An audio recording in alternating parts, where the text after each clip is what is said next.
Warning. Este podcast contendrá spoilers de la película seleccionada por el equipo. Presentado por Gerard Alemán. Bienvenidos a Film in Notion, el podcast que habla de tus películas favoritas, reviews, análisis, teorías y mucho más. Comenzaremos en breve.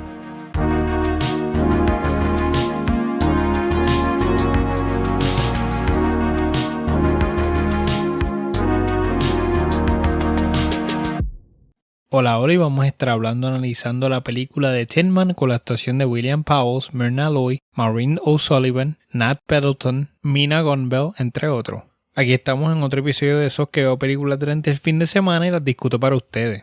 The Tin Man es una comedia de misterio detectivesca de 1934 dirigida por W.S. Van Dyke y basada en la novela de 1934 del mismo nombre de Dashiell Hammett. La novela de Hammett se basó en sus experiencias como detective en Montana y basó las bromas entre Nick y Nora en una relación inestable que tuvo con la compañera Lillian Hellman. MGM pagó a Hammett $21,000 por los derechos de la novela. El guión fue escrito por Albert Hackett y Frances Goodrich, que habían estado casados durante 3 años. El director lo animó a usar la escritura de Hammett solo como base y a concentrarse en proporcionar intercambio entre Nick y Nora, y por eso estos personajes del detective y su esposa están tan bien hechos. Son personajes bien atractivos. En 1934 la película fue nominada al premio de la Academia a Mejor Película. En 1997 la película se agregó al Registro Nacional de Películas de Estados Unidos y se consideró cultural, histórica o estéticamente significativa. Aquí tengo unos datos curiosos y el Tin Man, que es el titular de la película, no es este Nick Charles, no es este detective, sino el hombre que Charles fue contratado para encontrar, Clyde Wynant. A mitad de la película, Charles escribe a Wynant como un hombre delgado con cabello blanco. Muchos espectadores pensaron que el apodo de Tin Man se refería al detective, y después de un tiempo se usó en los títulos de la secuela como si de verdad él fuera el personaje principal, pero no. Es simplemente ese Tin Man, literalmente en la primera película era Wynant. La película fue un éxito de taquilla que generó 5 secuelas. After the Tin Man en 1936, Another Tin Man 1939, Shadow of the Tin Man 1941, The Tin Man Goes Home 1945, Sons of the Tin Man en 1947. Tenían un budget de $231,000 y la única información al momento de esta grabación es que ha recaudado $1,423,000 en el box office. La vi en la aplicación de Criterion Channel, ¿verdad? Y para los que no sepan, Criterion Channel es una suscripción estilo HBO Max, Hulu, Netflix, donde hay un catálogo de películas bastante interesante. Muchos de ellos son clásicos, otras películas de movimiento. Si esto es algo que le llama la atención y usted es cinéfilo, debería poner la suscripción. No se va a arrepentir del catálogo, y esto es una promoción no pagada. Esto me sale del corazón porque he utilizado la plataforma y me gusta su contenido. Si hacemos un movie summary, tenemos que el ex detective Nick Charles y su esposa Nora investigan un caso de asesinato principalmente por diversión. Empezamos la película, tenemos el león de MGM, le damos cue a la música de orquesta. Tenemos una introducción corta y precisa. Mr. Wynant es inventor, llegó la hija Dorothy con el novio, es un señor medio cascarrabia. La hija viene a decirle que ella se va a casar. Ella, para tratar de convencerlo, le dice que cuando habló con su mamá, la mamá quiere hacer la boda en la iglesia ante una sola condición, y es que su papá sea el que la entregue en la iglesia. Los papás están separados o divorciados. Como ya dije al principio, Wynant es inventor. Dorothy está pensando casarse en Navidades. Ella tiene otro hermano que se llama Gilbert que vive con la mamá. Están pensando hacer la boda el 30 de diciembre y le dice a su papá: no te olvides, por favor.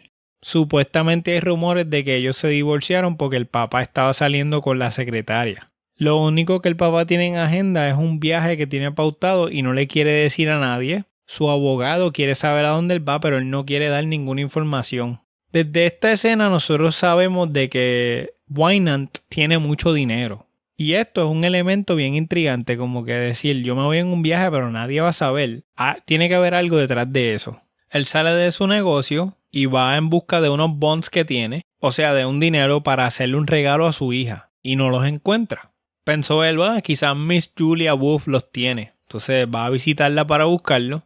El motivo de él sacar ese dinero así como que bien de la nada es que él quiere darle este regalo de boda a su hija. Julia viene siendo como la novia de Wynant. Esos bonds que él está buscando tienen un valor de $50,000 y recuérdense que esta película es de 1935, son $50,000 en 1930 y pico tiene que valer un montón más. El problema ahora es que él quiere sacar este dinero, empezamos con estos elementos intrigantes, no lo encuentra, no sabe dónde está el dinero. Podemos notar que Julia sabe algo, pero se hace la boba. Y pues la espinita que me da es que ella quiere asegurar el dinero para ella. Julia claramente no trabaja sola. Supuestamente de esos $50,000 que habían en bond solamente quedan 25. Entonces Wynant al saber esta información le dice, ok, yo tenía una cantidad de dinero, ahora solamente está la mitad. Si no aparece el resto del dinero yo voy a llamar a la policía. Con este dato nosotros confirmamos que Julia es una pistolita. Pasó el tiempo, ahora es Nochebuena. Dorothy está preocupada porque no sabe nada de su papá y él tiene fama de que se desaparece. Por eso es que ellos también están como que sí, no sé dónde está mi papá, pero él siempre hace esto. Honestamente tengo fe que de la nada él va a aparecer. Dorothy, preocupada, entonces decide ir a visitar a Nick Charles, que él es un detective retirado. El papá de Dorothy es un cliente y amigo. También vemos a Tommy, que es el novio de Dorothy con quien ella se va a casar. Dorothy le expresa a Nick de que ella está un poco preocupada porque ya está cerca la fecha de la boda y no es como que esta boda es de un vecino, es de su hija y no ha escuchado nada de su padre. Su abogado Herbert quizás sabe algo y en esta escena también conocemos a la esposa de Nick, Nora. Dorothy logró conseguir a Herbert, ambos van a ir a la oficina a ver si él de casualidad sabe alguna información del paradero de Clyde. Un elemento que me gusta, ¿verdad?, de esta escena es que Nick y la esposa son bien chistosos. Ellos tienen una química en escena que es bien difícil de fabricar. Honestamente parecen marido y mujer de verdad. Llegan a donde Herbert y entonces empiezan a hacerle preguntas a ver qué él sabe. Y le dice que Dorothy él en algún momento lo fue a ver, pero no tiene ninguna información. Nick ya no hace trabajos de detective hace 4 años. Su esposa le gusta ver a Nick como detective, es algo que le da gasolina a ella. Cada vez que hablan del tema, la vemos que ella se emociona. Porque sabemos que es algo que a Nick le apasiona. Simplemente es que él se quitó y no quiere bregar. No sé si es que hubo algún trauma, no sé si es que pues a lo mejor él estuvo bregando con un caso que en verdad le llegó y él se retiró. Simplemente se alejó para estar con su esposa. La única información que pudieron sacar de Herbert, que es el abogado, es que cada vez que Clyde necesita dinero, se lo pide a Julia y Julia se lo da. Si te pones a pensar, aquí todo el mundo depende de Clyde y de su cuenta de banco, incluyendo el esposo de la ex, Chris. Le recomienda entonces a la mamá de Dorothy que vaya a hablar con Julia para obtener el dinero. Como que le dice, maybe si tú vas, le haces frente, ella te da el dinero. En la próxima escena vemos a un hombre que anda con Julia. Lo hemos visto antes y ahora pues como que lo estamos siguiendo. Ante la conmoción de lo que está pasando, la mamá de Dorothy acepta, decide entonces ir a casa de Julia y cuando llega toca la puerta se da cuenta que está abierta. La abre y rápido vemos Julia está muerta en el piso. Como audiencia entonces nos empezamos a preguntar quién la mató. O sea, maybe fue el tipo que vimos unos segundos antes en esa escena que estaba como que siguiendo, como que estábamos siguiendo su perspectiva. Pasamos a Morelli, le dan la noticia a Morelli. Morelli es un señor que estaba con Julia cuando Wynant fue a visitarla exactamente en la escena que él le pide el dinero. El problema entonces aquí es que uno de los sospechosos de este crimen, de quien mató a Julia, es Clyde porque él no está. También le dan la noticia a Herbert y lo citan para interrogarlo. La sospecha que tienen de Herbert es que él le pidió $1,000 a nombre de Clyde a Julia el día anterior. Entonces suena como que Wynant vino a buscar el dinero y algo pasó. Nos revelan la información de que no han visto a Clyde Wynant en ningún lado por 3 meses. Y esto pues lo hace más sospechoso. Encontraron algo interesante. La mamá le contó a Dorothy y a Gilbert lo que pasó. Entonces ella quiere hablar con Chris a sola. Tienen sospechas de que el cuerpo de Julia lo tocaron y le pusieron algo en la mano. La madre tenía un pedazo de evidencia. Dorothy se da cuenta y la amenaza con decir la verdad. Era una pulsera de Wynant que nos enseñan al principio de la película. En la próxima escena vamos a Nick, tienen una fiesta, entonces dan la noticia. Julia era la mujer de un gángster, el primer sospechoso es su jefe Clyde, que está desaparecido, entonces vienen a interrogar a Nick porque dicen que él está trabajando el caso, la cual no es verdad, porque Nick, pues a todo esto, él siempre dice que está retirado. Dorothy es la que está tratando para que él se involucre y encuentre a su papá. Nora le dice a Nick, coge el caso.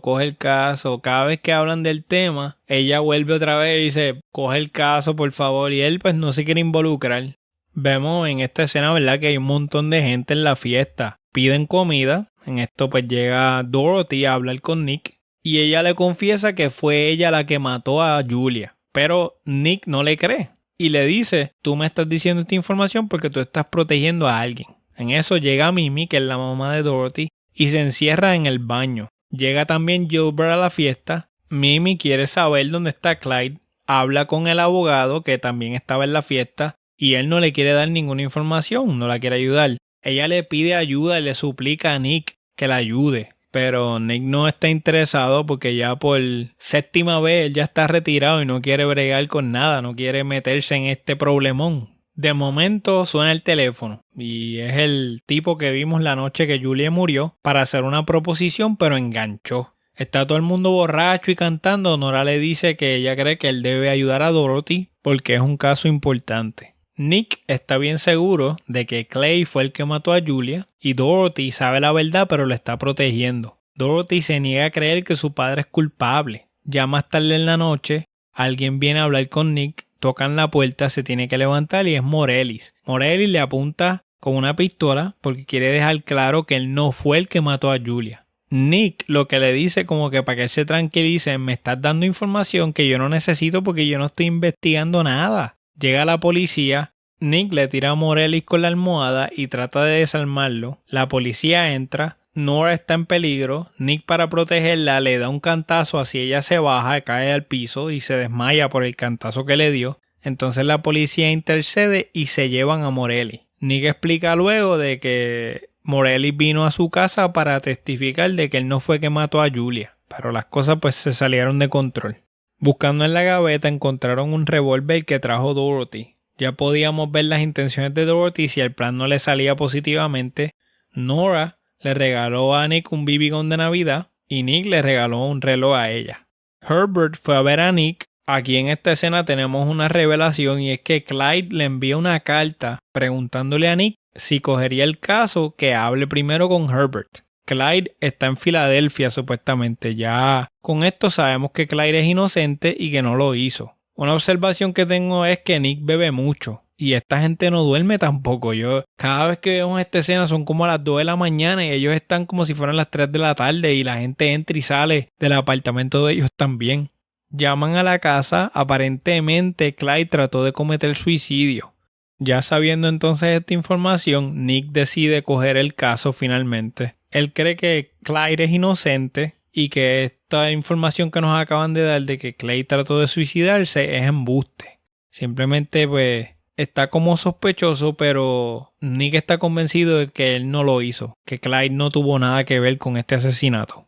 Tienen un montón de teorías de cómo pasó entre Morellis, Julia y Clyde. Nick apuesta dinero que Clyde no lo hizo. Toda la gente que han interrogado, ninguno es culpable. Logran sacar la información de la persona que llamó a Nick en la fiesta, ¿se acuerdan? Que llamó para hacer una proposición y enganchó. Este hombre era el mismo que estaba en el edificio el día que Julia murió. Su nombre es Numheim. Marion es la esposa de Numheim. Ellos tienen un matrimonio fallido. Ella lo quiere dejar porque dice que él es un tramposo y un ratero. Nick y el teniente de la policía, Guild, visitan a Numheim. Después de ser presionado para obtener esta información, Numheim se excusa momentáneamente y lo que hace es que se va corriendo por las escaleras y logra escapar satisfactoriamente. Aprovecha y entonces organiza una reunión con el asesino que no sabemos quién es para cobrarle $5,000 porque lo está tapando. Cuando entonces llega Numheim a la dirección que le dieron, era una emboscada, le disparan 4 veces y lo dejan muerto al frente de la casa. Ahora con otro caso en las costillas investigan la muerte de Numheim y se dieron cuenta que la bala que mató a Numheim es la misma que mató a Julia. Nora llama a Nick, ella está con Mimi, Ahora, señoras y señores, aguántense porque tenemos otro problema. Y el problema ahora es que el esposo de Mimi desapareció. La mamá tiene claro de que él es inocente y tiene pruebas, pero esto lo pone como sospechoso. Por otro lado, entonces tenemos a Dorothy. Todos los días está llorando, imagínense, su papá desapareció, lo están culpando de que es asesino. Un montón de cosas están pasando. Ahora el esposo de su mamá puede ser un sospechoso. Por eso es que ella toma la decisión de decirle a Tommy, mira, ¿sabes qué? Olvídate de mí y de mi familia. No te cases conmigo, y desaparece. Tommy, ante esto, le dice que no, que él la ama y que él se va a quedar junto a ella. Mimi le enseña la cadena de Clyde y con esto se pone Clyde como asesino de ambos. Podemos ver que ahora esta noticia sale en los periódicos y es un problema para la familia. Nick no está muy convencido de lo que acaba de escuchar o de ver en el periódico. Y empieza a seguir una corazonada porque ellos son amigos. Y dice como que, ¿sabes qué? Voy a ir a visitar el negocio, el edificio donde estaba Wynant, a ver qué puedo encontrar. Y entonces nos encontramos que la tienda está cerrada y hay una oscuridad. Mientras está caminando por el edificio, encuentra que hay un cuerpo. Está completamente vestido, enterrado bajo el suelo. Mientras Nick está con esta nueva información, con las manos en la masa, aparece el contable de Wynant, que estaba también en el edificio, Tanner. Nick decide llamar a la policía llega y concluyen que Wynant cometió los asesinatos de Julia y ahora este cuerpo sería como que un tercero. Asumen que los restos pertenecen al Fat Man, que es un antiguo enemigo que tenía Wynant.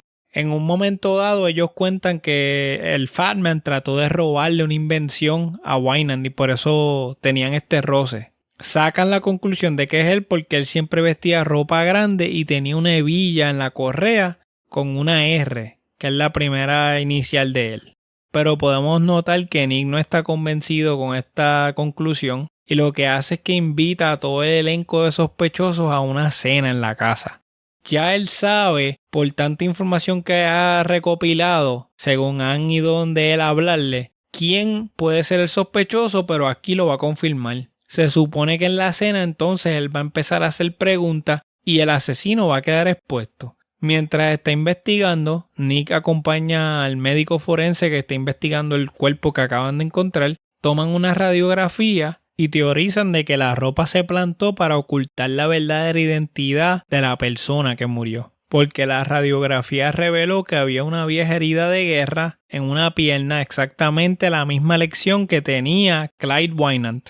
Aquí es que nosotros caemos como audiencia y ya sabemos que Clyde está muerto y que todo esto fue un plan para sacar dinero. Nick deduce que el verdadero culpable asesinó a Clyde una vez que él descubrió que el asesino pues lo estaba estafando. Y luego el culpable asesinó a Julia porque ella sabía sobre el asesinato de Clyde. Después de esto, asesinó a Nunheim porque había sido testigo del asesinato de Julia y lo estaba chantajeando con los $5,000. Toda esta información nos la dicen estando en la cena. Y tú puedes ver la cara de todo el mundo porque nadie sabe quién fue. Nick, a propósito, sigue hablando de toda la investigación que ha hecho y podemos ver que Herbert, el abogado de Clyde, entra en pánico e intenta dispararle a Nick. Nick lo golpea y declara que el abogado fue el asesino. Es una escena bien interesante porque me acuerda mucho a Clue, donde nadie tenía idea excepto esa persona y ya cuando a esa persona le quitan la máscara, él se desespera. A lo mejor Nick no tenía claro quién era el asesino, pero ya al ver que él está actuando de esa manera, lo confirmó. Y él obviamente se preparó, él ya sabía. Llegamos a la escena final, vemos a Nick y a Nora junto con Dorothy y su nuevo esposo Tommy. Celebran mientras viajan en un tren de lujo de regreso a California. Termina en un final feliz aunque su papá muere, pero pudieron resolver y esclarecer el crimen. Y con esto se acaba la película. Vamos al mambo entonces. Tengo aquí cuántas invenciones vamos a patentizar antes que venga nuestro enemigo a robarlas. Entiendo que vamos a patentizar un 10 de 10. Desde que comienza la película se hace un poco lenta, no sabía bien a dónde íbamos a parar, pero ya cuando tenemos la escena de Clyde, cuando va a donde Julia a pedirle el dinero y no lo encuentra, pues ya entiendo que ahí la trama va sin freno. Es bastante intrigante el saber de que pues, están culpando a nuestro protagonista de asesinato, el hecho de que el protagonista está desaparecido, lo hace bien difícil pero interesante a la vez. tú te quieres quedar ahí pegado para como tratar de ser un poquito más inteligente que la película y descifrarlo antes de tiempo.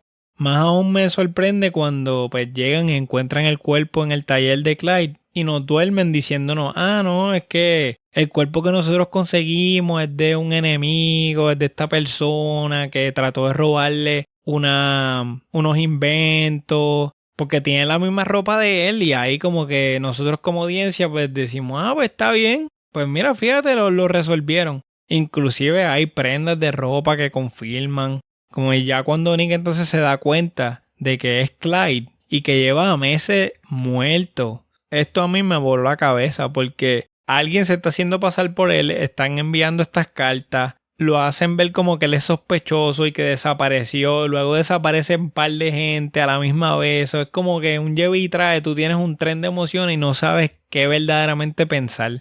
Esta película tiene un guión bien entretenido, está bien pensado, es inteligente, es cómica, es divertida, intrigante. Entiendo que el highlight viene siendo los personajes, la química de Nick y Nora. Son actores que son camaleones, te convencen al 100% y ellos se comportan como un matrimonio que llevan 20 años de casados. O por esa parte entiendo que es un excelente trabajo actoral. Mi escena favorita viene siendo la escena con Nunheim cuando él chantajea al asesino de que le pague los $5,000 porque pues él está guardando esta información y él lo sabe. Él llega a la dirección y lo matan. Si yo tuviera que escoger otra escena, yo creo que la segunda sería cuando Nick va a investigar en el taller, que ahí nos revelan que es Clyde el que está muerto. Es que eso a mí me voló la cabeza, yo no me lo esperaba. Recomiendo esta película para el aficionado de películas de drama, suspenso. Me atrevería a decir como que es una película detectivesca con una pizca de comedia. Si lo comparamos con un ejemplo